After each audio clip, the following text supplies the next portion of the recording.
Rahabatsika rehetra izay mpanaraka fandarana zahatany eto amin'ny televiziona malagasy. Androany dia aty amin'ny faritra izay nahalalana ny Antananarivo voaloha tany amin'ny 500 taona lasa tany no hitondran'ny fandarana antsika. Izany moa zany dia tsy aiza fa ety amin'ny vohitry ny Ambohimanga, aty amin'ny ilany. Andrefan' izay zao no hiditra ny vavahadin'ny miandra vahiny ambany. Ny nahafantarana ny toerana tamin'izany 500 taona lasa zany dia ny fonenan'ny ingory kely sahy loza tamin'izany fotoana zany sy ry andeti-domina, ry ramomba ary koto sarotra vazimba izay neritreretina zany nipetraka tety amin'ny rovan'Ambohimanga tamin'izany fotoana zany, mialohany natongavan'ny mpanjaka merina dia Andriamanelo tamin'ny taona 1950. Fa amin'izao vanim-potoana misy antsika zao dia ity toerana ity lasa toerana nilazana azy moa dia harem-bakoka iraisana amin'izao tontolo izao, zany hoe patrimoine mondial de l'UNESCO ny toerana misy any Ambohimanga iray manontolo eo amin'ny 350 hektara eo. Tsy vavahadi-pasana akory no nivoako teto na fasana fa tahaka izao avokoa ny vavahady idirana. Ireto vavahady reto dia misy 420 izy manodidina nyty rovan'Ambohimanga aty fa ny vavahady dia ialoavan'ny adivory ato ambonimbony ato koa mandra-pahatonga amin'ny vavahady miandra vahiny ambony dia misy adivory. Izy io zany dia adivory voajanahary fa tsy hoe namboarin'olombelona akory, dia nampiasana tamin'ny fomba fiarovana zany ny tanàna tamin'ny andron'ny vazimba, fa niezaka noatsarainy ireo mpanjakan'ny fandimby tety zany ny fanamboarana n'ilay adivory mba ho tena iarovana ny tanàna tamin'izany fotoana zany. Eto amin'ny vavahady miandra vahiny ambony zany tsika zao zany dia fanamboarana tany amin'ny 300 taona, satria tamin'ny andron'ny fanjakana Andrianampoinimerina moa zany no tena hoe ny farana ny fanamboarana ny vavahady. Izy reto dia tena rafitanana vitantsika malagasy. Azontsika tsany amin'izany zany hoe ohatry ny ahoana ny batana ny reto vato reto tany amin'ny toerana izay nakana azy sy nandrafetana anazy, tsisy béton fa tsy maintsy ny nentina tanana zany tamin'izany fotoana zany. Ny rary vato moa zany dia tena mitovy tanteraka amin'ny reny rary vato ny fasana tranaina eto Madagasikara izay ataontsika hoe fasam-bazimba reny, izay saika misy manerana ny nosy. Amin'ireo vavahady misa 420 zany ahafahana miditra nyty rovan'ny Ambohimanga aty dia misy an'ity avokoa ty hidim-baravarana lehibe ty tapim-bato ty anaky 7. Dia manodidina ny rovan'ny Ambohimanga koa moa zany le fanaovana randonnée ty, sady miezaka mamantatra antsika ny zavatra nisy tany amin'ny 500 taona teto Madagasikara.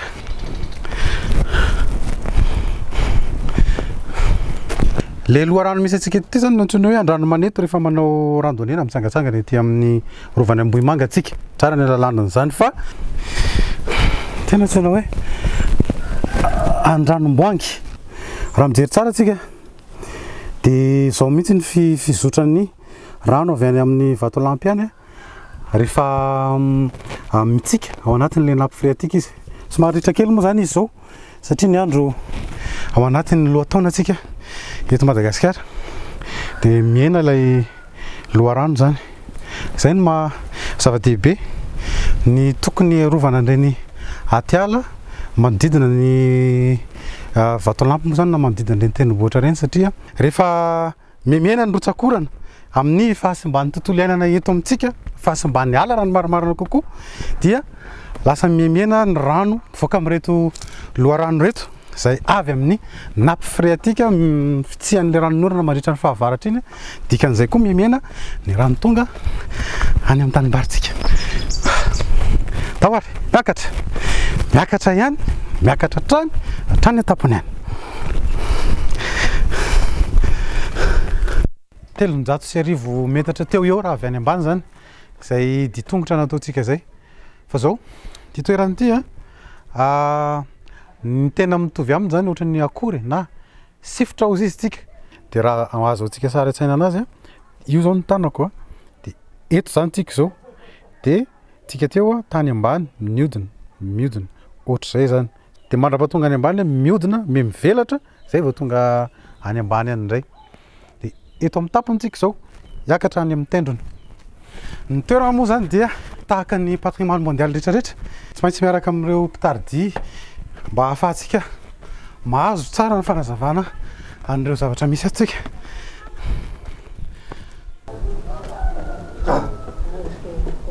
miarabanao madame Nour miarabanao tonga soa eto amin'ny rovan'Ambohimanga tsy madilo moa no anaran'ity voatra ity taloha fa tamin'ny andron'ny Andremborona no nanome ny anarana hoe Ambohitrakanga no ny fisian'ilay akanga betsaka izay nompiany teto ary tamin'ny andron'ny Andretsy mitovy amin'ny Andriana dia novaina ho Ambohimanga no anaran'ity vohitra ity.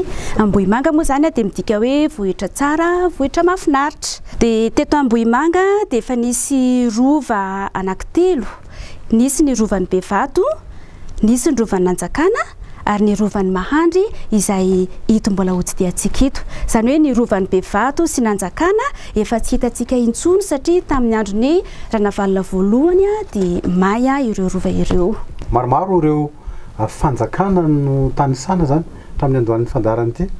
Ireo rehetra ny tanisainy Nour teo ireo zany dia tao anatin'ny mandrapatonga tany amin'ny Andrianampoinimerina zany dia tao anatin'ny ady andrano na guerre civile zany ny fanjakana teto Imerina tamin'izany 1700 sy arivo hatramin'ny 720 sy 720 sy arivo dia ny fanesy zany zay ady antrano tanatin'ny fanjakana Merina zay teto Afovoantany. Hatramin'ny 770 sy 700 sy arivo no tsy nandaka teto moa zany mpanjaka Andrianampoinimerina satria tamin'izany fotoana zany dia novana tena Antananarivo renivohitra ny renivoham-panjakana. Ity fahatrombo ity isan'ny singa ray izay hita eto amin'ny vohitra Ambomanga. Ato no apetraka ny omby vola vita na hoe omby mazava loha, azo lazana ihany koa hoe omby malaza na omby mena. Ato no apetraka ilay omby indray andro sy indray alina milohany hamonoana azy atsa fidasiana. Ity zany fipetrahana sakafon'ilay omby. Dia ity koa misy tibasina atao boribory matanjaka tsara izy ity. Tena azona hoe fiotroran'ilay omby indray ity. Rehefa alohan'ny vonoana izy dia somary stressé kely iny dia ity zany ny fakany an'ilay ny stressiny. Izay mihitsy. Dia hitsidika ny rovan'ny Mahandry ao anatiny amin'izay antsika ary. Dahoary. Lehibe ihany le toerana. Lehibe azo lazana. Mandritra ny adiny firy eo no tena fanaovanareo le circuit. Eo amin'ny 7 minitra. 7 minitra. Eto amin'ny rovan'ny Mahandry zany dia mahita lapa anankiroa tsika. Ty lapa maintimainty ny lapan'ny mpanjaka Andrianampoinimerina Mahandry Hono no anarany. Anaran'ny trano io. Mahandry Hono. Mahandry Hono. Anaran'le rova Mahandry. Fa anaran'ny lapa Mahandry Hono. Dia tamin'izany fotoana izany misy fomba fidirana eto amin'ity lapa ity rehefa miditra eo afaka miditra ao anatiny tsika ka. Tamin'izany fotoana izany rehefa miditra eo dia tongotra ankavanana no miditra voalohany mariky mifanajana. Ohatra tsika zao rehefa miarahaba olona dia ny tanana ankavanana no amena. Dia rehefa mivoaka indray dia mihemitra sady tongotra ankavia. Ny dikan'ilay mihemitra tsy azo todiana lamosina mpanjaka fa hatrehana foana. Mariky mifanajana ihany koa zany zay. Dia zao mihitsy ny endriky ny tranontsika malagasy teto Afovoantany tamin'izany fotoana izany. Tsy nisy rihana, tsy nisy efitrefitra fa dia efitra tokana ihany. Dia ato daholo zany ny efitrano fisakafoanana, fandraisam-bahiny, efitrano fatoriana. Ho antsika mpijery moa zany tsara ny alalana fa tsy afaka miditra ato ny caméra mba ho fitazomana ny tsy ambaratelo ny zay fomba mampanao antsika malagasy zay sy ny ato anatiny fa alao sara an-tsaina fotsiny hoe ny trano moa zany mitodika makany andrefana. Mitodika andrefana. Atsimo andrefana ny varavarana ary ny varavarankely dia avaratra andrefana. Dia ilay fandriana lehibe ny resahana teo aty amin'ny ilany atsimo. Iny fandriana vadiny iny.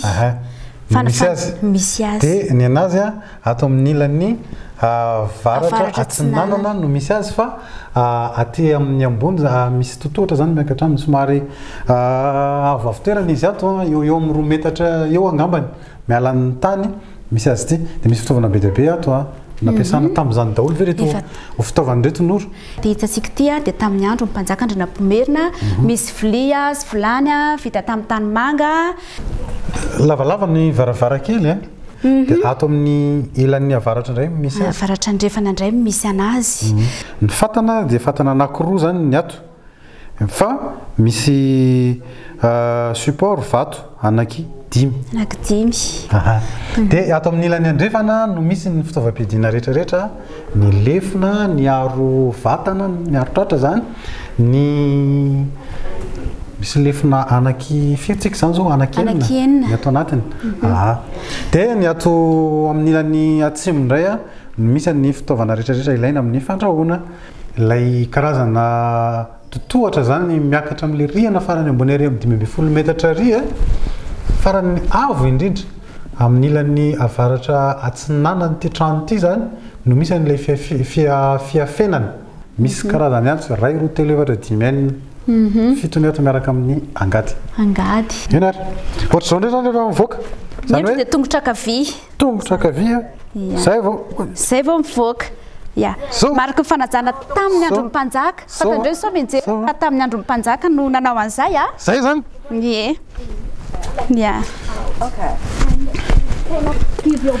iny fidirana sy fivoahana iny koa dia tafiditra anatin'le ny fomba zany fomba fiafenana satria raha jerena zany le raha jerena le dia tongotra dia ohatrany hoe niditra tao ihany le olona nefa efa mivezivezy izy nivoaka teo dia tongotra anankiray ihany no hita mandroso sy nivoaka tao anatin'le trano ty lapa ty indray ny lapany manjaka miadana toa le manjaka miadana tany amin'ny rovan'ny Madagaskar tany zany ny mpanjaka vavy no tena mipetraka ranavalina faharoa io zany hoe tamin'ny andro navala voaloha efa nisy lapa ohatran'izao teo farava fa Français Jean Laborde no nanorona vaovao indray ao any ranavalina faharoa zany hoe tamin'ny 2 sy 7 no nioriny ty manjaka miadana ty reto lapana ko reto lasa mode moderne raha tato zany somary atoko hoe fitaovana tranotranaina niova masoko tonga dia ny seza ny latabatra ny fitaovana ato moderne kokoa satria ny mpanjaka vavy tamin'ny taona 1970 dia fananana fifandraisana tamin'ny vahiny fa ny mpanjaka Andrinampomerina mbola tsy nisy fifandraisana tamin'ny vahiny mihitsy zareo portugais fa tonga teto tamin'ny taona 1910 fa tsy teto avoatany dikan'izay tsy nisy fifandraisana tamin'ny vahiny mpanjaka Andrinampomerina dia ny fitaovana rehetra ato dia hitantsika hoe fanomezana avy any ivelany miaja arak'izay mahatoerana ny petrahana sy fandraisan'ny mpanjaka tokoa ny vahiny nandalo teto Madagasikara zany ny toerana ny ankabeazany ny entana rehetrarehetra ato dia tena mariky ny fifandraisantsika tanteraka tamin'ny Europeana tamin'izany fotoana zany dia hitsidika ny trano fandriam-bahiny indray tsika zany zao inona ny anarany ato indray ato ny efitrano fandriam-bahiny fa ny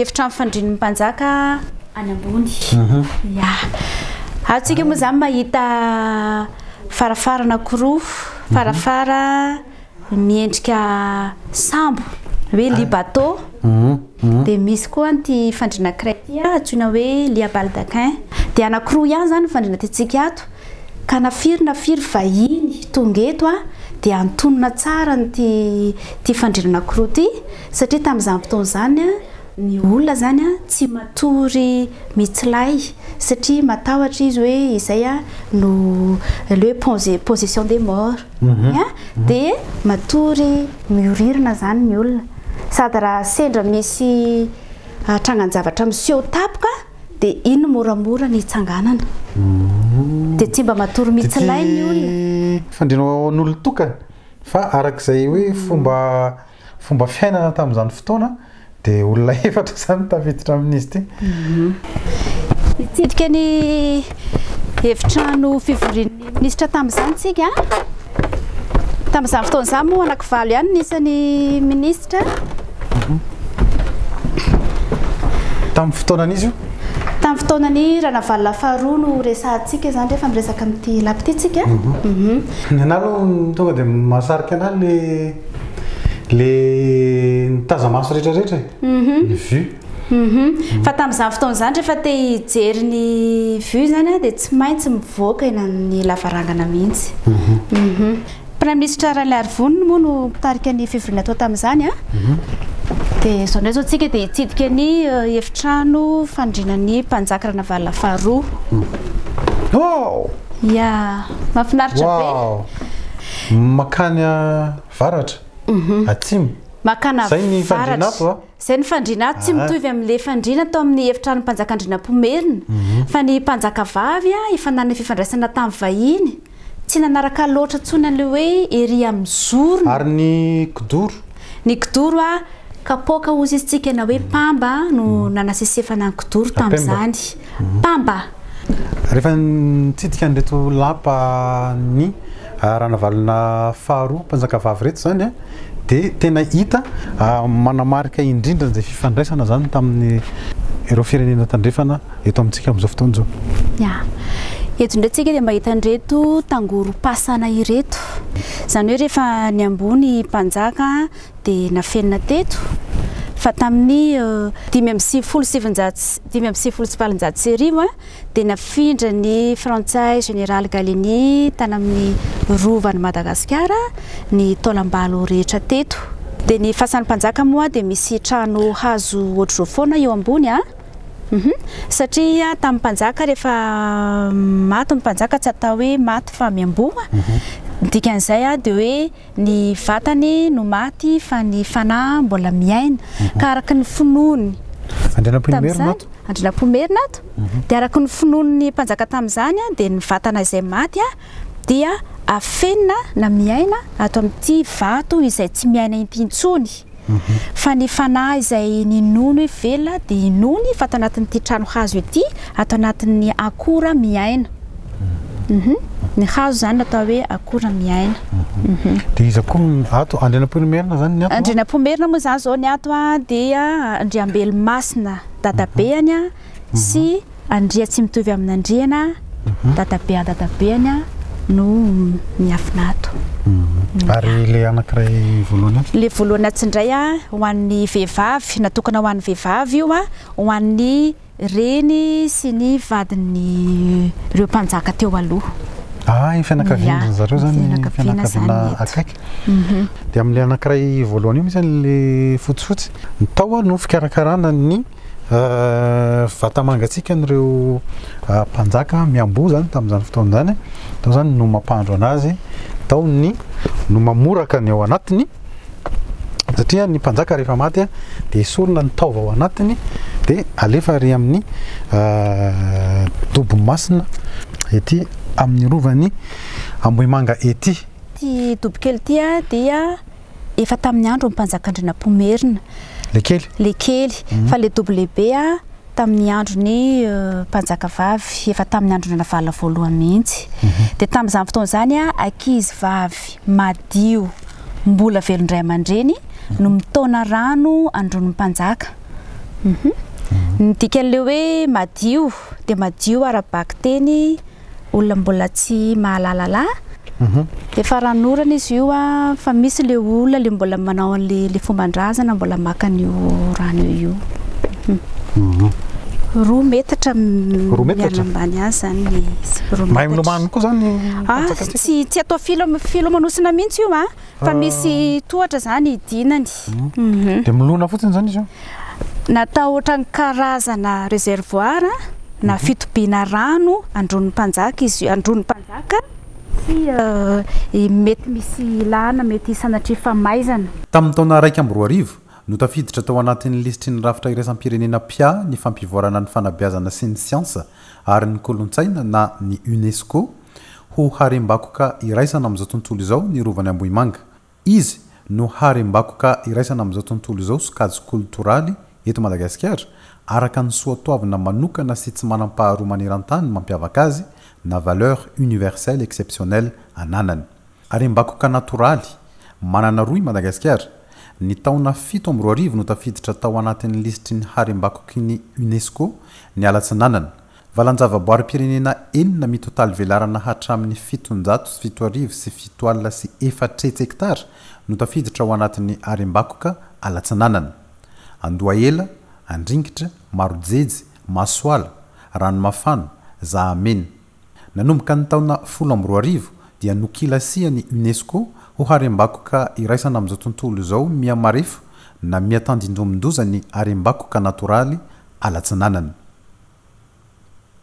Tsinginy Bemara ato Bekopaky distrikany Antsalova faritra Melaky no nahazo kajy harem-bakoka iraisana amin'izao tontolo izao voalohany tamin'ny taona 700 teto Madagasikara.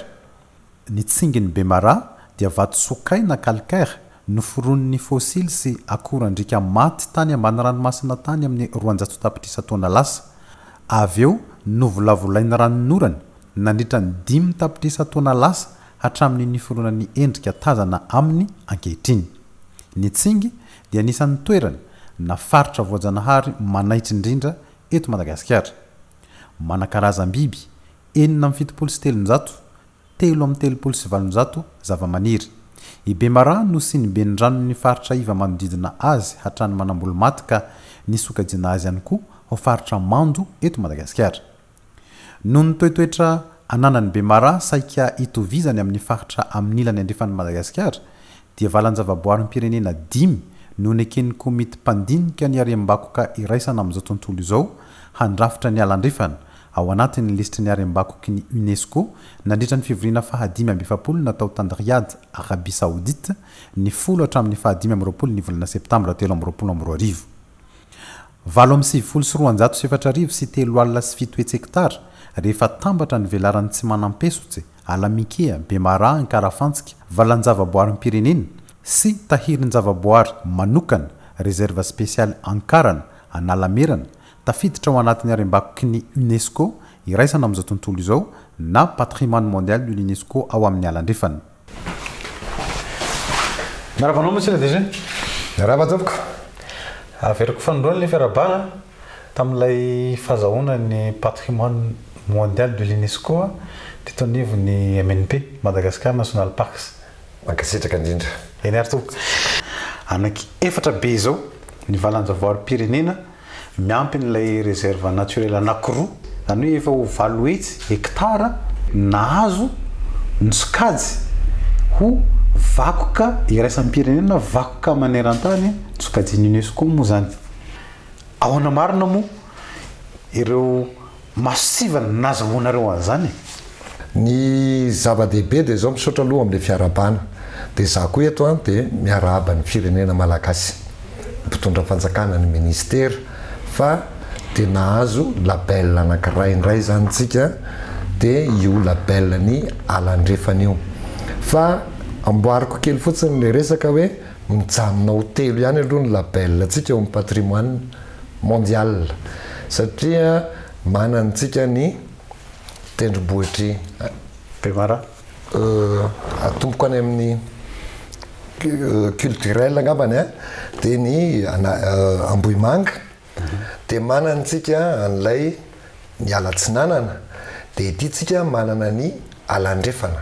Tena miangavy ianareo aza amin'ny teny hoe la forêt de l'Ouest fa ny anarany dia hoe la forêt andrefana au niveau de l'UNESCO dia forêt andrefana. Fianso tsy ouest mihitsy le anankiray forêt Atsinanana. Atsinanana. Dia le anankiray forêt andrefana fa tsy ampiasaina le teny frantsay hoe ouest na est.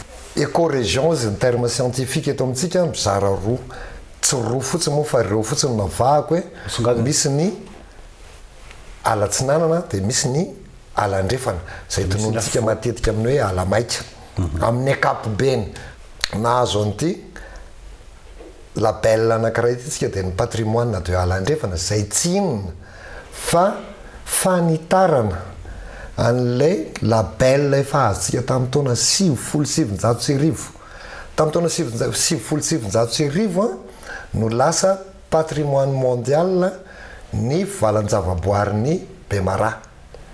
Dia tsika nanosokevitra ary tanteraka izy ankehitriny hoe fanitarana ny Bemara io dia nataontsika hoe alandrefana. Fepetra 12 no ahafahana mamaritra ny toerana ray na faritra anankiray na zavatra anankiray ho atao vakoka maneran-tany. Bazanao tany sainy ave zay inona daholo? Tsy haiko tsy anjery fa zao ny enina voalohany dia mahakasika ny vakoka culturel. Ny enina farany dia mahakasika ny naturel. Fa ity alandrefana ity dia zao 3 critère mamaritra azy. I Bemara tamin'ny fotoan'androny dia ny fahafito zay hoe tranga manokana, fiseho manokana, zavatra manokana amin'ny ankapobeny, zay le critère 7 io no namaritana amin'ny Bemara. Dia ny tarintsika Bemara satria manampy critère anankiroa tsika dia resaka zavaboariny ao anatin'ireo. Raha tsorintsika dia hoe ny fiavahany, ny biodiversité ananany, zay lazantsika rehetra zany dia faritatsika boriboritsika ohatra zay fotsiny le izy. Fa raha ohatra moa misy ny scientifique moa dia mahafantatra ny antsipiriany, fa raha misy te azo ny antsipiriany dia afaka manana documentation amin'izany tsika. Averiko foana anaky enina ny hoe faritra arovany tafiditra moa zany Valanjavaboaharim-pirenena parc national. Misy an'iny daholo ny faritra rehetrarehetra. Fa zao inona no nataonareo dingana tsy maintsy nalalovan'ny Madagascar National Park sa hoe nazahoana ny hoan'io satria tsy maintsy misy kosa aloha ny ady sy dingana narahanareo tao anatin'izay zavatra zay. Dingana lavabe natrehana tao anatin'io zavatra io. Ho fiteniko aminao anatina teny 3 na daty anaky 3 fotsiny io zavatra io. 790 vakoka maneran-tany ny valanjavaboarin'ny Bemara. Talohan'izay 1927 efa nisokajiana ho réserve intégrale tamin'izany. Réserve naturelle intégrale izy tamin'izany fotoana zany. Dikan'izany dia tsy azo hidirina, tsy azo atao ninina, tsy azo kitihana, tsy azo atao ninina. Zay tamin'izany izy tamin'izany fotoana. Taty aoriana izy nataontsika valanjavaboary. Dikan'izay azo anaovana zavatra toy ny ZAHATANY. Zany hoe ny lalàna no mametra azy amin'izany. Tafiditrintsika tao anatin'ny vakoka maneran-tany izy 790. Taona 24 tanyntsika nanomboka niketrika ny hoe andao hitariny ty dia andao ataony alandrefana. Mitovy amin'izany ihany koa ny Ala Atsinanana efa talohan'izany ary. Dia tamin'ny taona 124 tonga taty amin'izay ary ny UCN nanara-maso hoe tena marina ve ny voalazantsika tao anatin'ny antotan-kevitra. Fa tao anelan'elan'izay efa nanantontsika ny isan'ambaratongany na vondron'olona ifotany io, na ny fokotany io, na ny commune io, na ny district io, na ny faritra. Nanao an'le ataontsika amin'ny terme filaza teknika hoe consultation publique. Efa nanao an'izany rehetrarehetra zany tsika mba haneken'ny rehetra. Satria tsika eto an-toerana aloha mila manaiky voalohany, zay vao manaiky ny maneran-tany. Dia nanao an'izany tsika dia tafapetraka daholo ary reny zavatra rehetra reny. Tiany tena tsara indrindra. Fa nandritra ny ZAHATANY riady. Satria ampanendretena ny ilazany eto fa dia nanatrika an'le fanapahan-kevitra tao ny tenanay. Fa nandritra n'izay tao ny tsika rery ny fohy indrindra 10 minitra fa fitian'ny UCN hoe ity ny mahazava-dehibe any Madagascar io ty ny tsika rery ny tsisy fanovana. Fa ny tsika tao anatin'ny 10 minitra dia ozy izy ny mpitantana amin'ny fivoriana hoe iza manana ho lazaina dia tsy fanakianina tompoko no azotsika. Fa firenena 3 zay tokony hisorantsika angambany: Grèce, Mali, dia nisy anankiray fahatelo zay ao anatin'le komity mpanapaka. Ireo ny tonga dia niteny hoe tsy manana olona zay ny zahay fa dia mankasitraka ny Madagasikara dia manohana ny tahirikevitra Madagasikara zay. Fa tao aorianan'izay dia ozy izy ny mpitarika hoe iza manana fandavana tsy misy miraisy ny marteau ohatra nyreny amin'ny antenimera sy ny fitsarany reny kapohany marteau hoe lany tehaka. Fa ny tangoronan'ny olona zay dia mila isorana koa ny firenena Congo, ny ambassadeur-ny Congo any amin'ny UNESCO. Tonga ny arabanay manokana teo izy mankasitraka amin'ny Madagasikara fa hianatra aminareo zahay fa ainareo no nanao an'le tahirikevitra. Dia averiko ihany atsika malagasy io étape ny fiteny azy dia i Madagasikara manana ministère anankiroa zany tsika ny tompony antoka ao anatiny, serasera sy ny kolontsaina ary ministère ny tontolo iainana sy ny fandrosoana lovanjafy. Dia eto dia miarahaban'ireo ministère anankiroa ireo ihany koa fa zahay dia iraka fotsiny ihany mpanatanteraka fa ianareo no tompon'ity label ity kasitraka.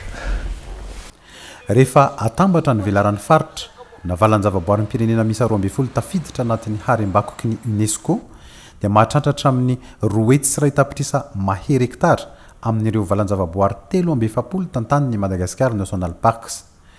Ny sokajy apetraky ny rafitra iraisam-pirenena amin'ny faritra sy zavaboary amin'ny firenena iray dia mampitombona manery ny fanamafisana ny fiarovana ny toerany, mampirisika ny mpamatsy vola amin'ny fampanjariana ny fiarovana ny tontolo iainana, mora sarena mpizahatany ho tonga eto amintsika. Tadidio fa rehefa mitsidika na mandalo amin'ny toerana irentsika dia ho anatin'ny faritra voaro iraisam-pirenena ka tsara ny hananany tsirairay fiovam-pitondratena sahaza sy mifanaraka amin'izany isiny fahatsiarovantena ho azy amin'ny fampaharetana ny vakokintsika. Tahaka ny rova rehetrarehetra eto Madagasikara moa zany ao ny fasana, ao ny lapa sy ireo fitaovana manodidina an'izay fa aty ivelany koa amin'ny rova dia misy toerana tsara ho fantatra koa. Dia iaraka amin'ny Sébastien antsika anazavan'ireo toerana nyteneniko teo ireo. Inona moa le hoe fidasiana? Ny toerana misy atsika eto zany natsoina hoe fidasiana. Dia fidasiana fototenin'izay teny izay dia hoe lasy. Zany hoe toerana filasiana izy fanomanana alohan'ny hanantanterahana zavatra iray na fotoan-dehibe anankiray. Dia misy fitenin-draza atsika hoe sambatra sambohitra Ambohimanga manana fidasiana Kianjabe lanonana sy Ambatomihantendro hitazatazanana ny merina entoko. Dia arak'izay fitenena izay zany dia ny tena asan'ny kianja fidasiana dia izy kianja filanonana. Manarak'izay ihany koa dia mahita lohan'omby be zay indrindra. Mahita lohan'ombytsika satria eto fidasiana ihany koa ny fanaovana sorona rehefa misy fotoan-dehibe. Satria ny omby dia tsy afaka nisaraka tamin'ny fiainantsika malagasy. Dia rehefa avy nyvonoana teo amin'ny vato masina ny omby dia eto amin'ity vato sary foty no tetehana zaraina ho an'ny mpanatrika rehetra. Rehefa manao sorona ny omby dia misy ampahany izay voasokajy manokana mihitsy natokana ho an'ny mpanjaka dia ny trafokena sy ny vodiana. Satria ny trafo ny ambony indrindra amin'ny omby marika ny fanajana dia ny vodiana satria ny mpanjaka ny tompo ny fanapakevitra farany. Eo amin'ny 9 hektara eo ny hoe ny ala tranaina tatia nivotany aty zany sady ZAHATANY dia misy karazany firy io raha ato anatin'ny rovan'Ambohimanga zany zay espèce zay. Ny velaran'ny ala eto amin'ny vohitra Ambohimanga zany mbola misy eo amin'ny 970 hektara fa ny 970 hektara amin'ireo ny tena mbola miazona le maha ala ZAHATANY anazy. Dia ao anatin'izay 970 hektara zay tsika mbola mahita karazakazo eo amin'ny 420 karazana zay aloha voaisa hatreto fa mbola misy tsy voaisa. Dia ny 30 karazana amin'ireo dia zava-maniry tsy fahita raha tsy eto Madagasikara ary ny ankamaroany dia ampiasaina atao fitsaboana. Afaka makany tendrony amin'izay tsika? Eto zany tendro ny vohitra Ambohimanga antsoina hoe Ambatomihantendro hitazatazanana ny merina entoko. Ambatomihantendro ny anaran'ny toerana satria rehefa mijoro eto ianao dia miaona eto mitendro ny vohitra 12. Raha mitazana miantsinana antsika mahita nambohitra biby sy Ambohimalaza dia aoka mery manjaka sy alasora. Dia hitantsika eto Ilafy sy Antananarivo Antananarivo zany ny ivony vohitra 20 dia amin'ny atsimo mahita ny aran'andrinitsika dia mahita ny Ambohijoky sy Atsahadita dia Ambohitra Atrimo sy Ambohipolo alina ireo tendrombohitra 20 notantaraina teo ireo zany le zokim-bohitra fa tsy 20 ireo ihany akory ny vohitra masina eto Antananarivo fa mbola mihoatra lavitra an'izay mihoatra ny 70 dia eto ihany koa tsika indray mitazona tonga dia mahita ny lemaka be tsy mitantatra tsika zany zao aty amin'ny firy-metatra ny altitude ny avy miala amin'ny ranomasina zany dia 720 metatra miala amin'ny ranomasina zany ny tendrony ny vohitra Ambohimanga. Eto Madagasikara naizanaiza ny toerana avo dia safidin'ireo mpanjaka manana ny izy azy foana teto amintsika ny toetra na nanorom-ponenana tamin'ireny toerana ireny zay matetika masaropady na mamasina n'ireny toerana ireny raha izay no teny malagasy azo ilazana azy.